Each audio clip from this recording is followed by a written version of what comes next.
unnamed peak. I was just up there and there was a old school Mountaineers register, but it was water damaged, and I don't know if that peak is actually named.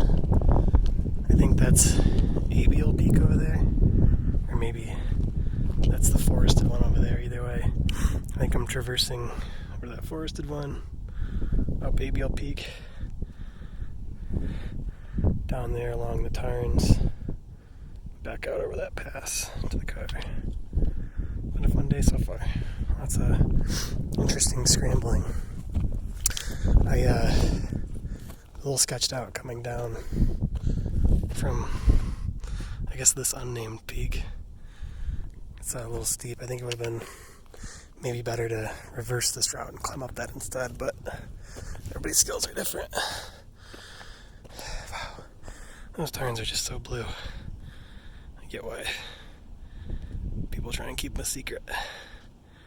I'm gonna get down there and have lunch by them. Brought along some beef stroganoff, dehydrated food. Took it with me yesterday, or 2 days ago too, when I went to Tinkham, but the weather was so sour and cold I didn't stick around to cook it. So I am eager to have a nice Tarn dinner or lunch or whatever today. Oh, stupid trees.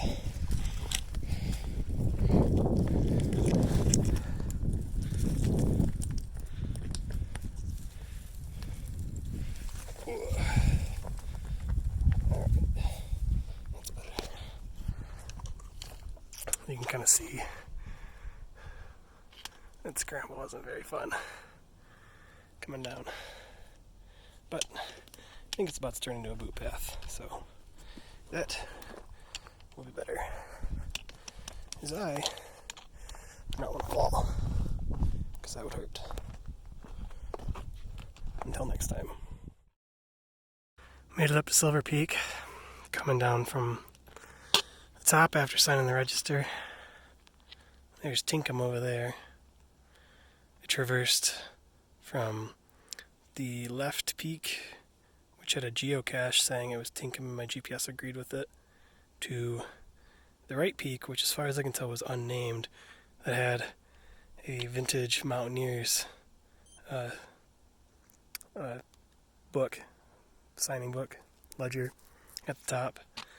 I didn't catch the name though, it was pretty water damaged.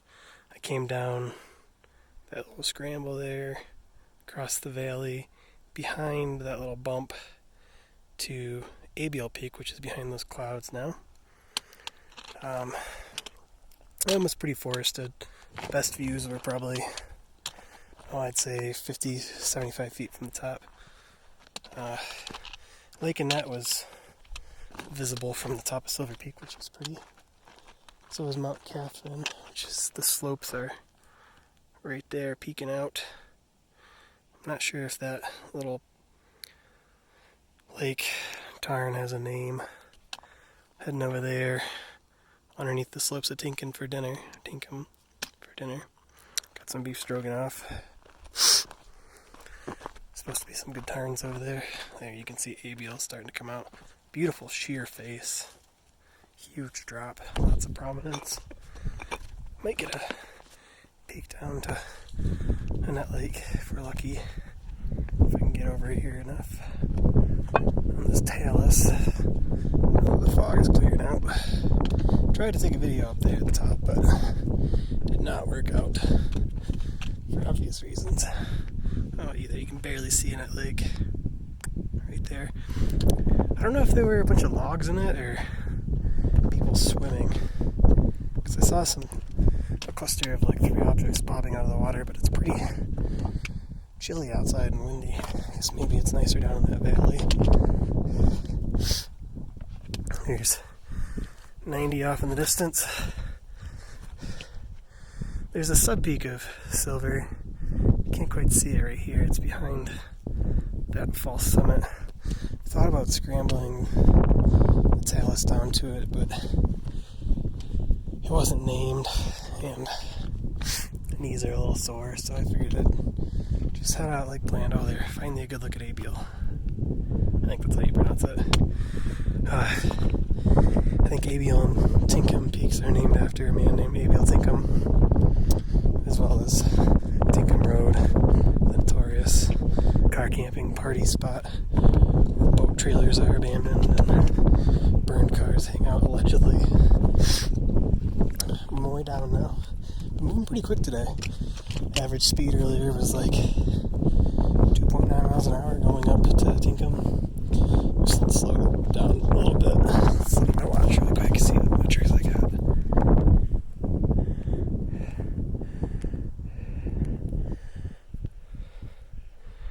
5.3 miles over 4.5 hours.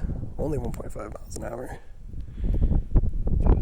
3,700 feet of gain and 1,800 feet of loss so far. So, nothing really significant, especially compared to Tinkham 2 days ago, which was just a 9-10 mile uphill ramp, effectively, gaining 6,000 feet. Those numbers are probably a little too liberal, but you get what I'm saying.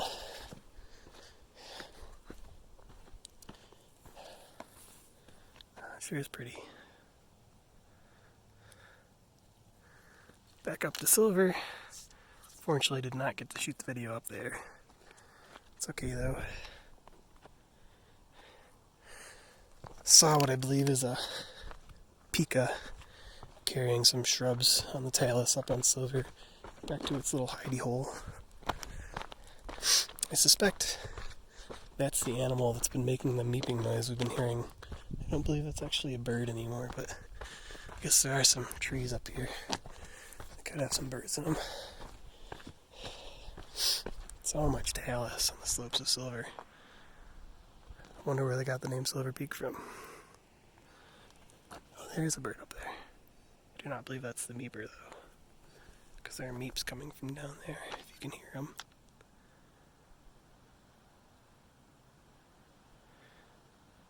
Stopped after I said that, of course.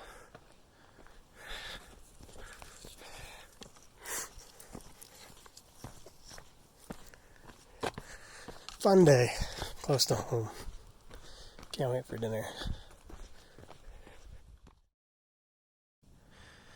Finally getting my beef stroganoff. It's rehydrating right now.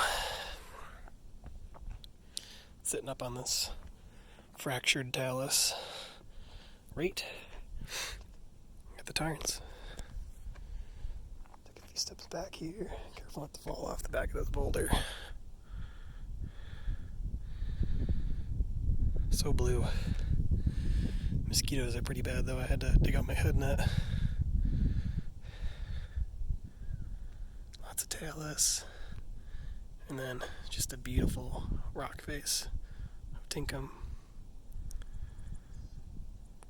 I was up earlier.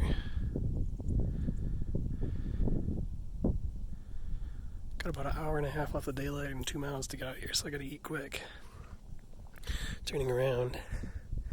There's another tarn.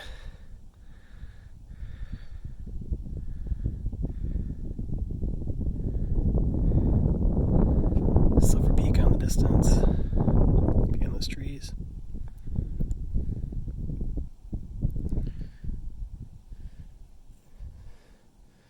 Pretty purple flowers growing out of that log. I don't know if they're foxglove or not. I think it's a little late in the season, and I guess they don't look different than I expect foxglove to look, but I am no expert.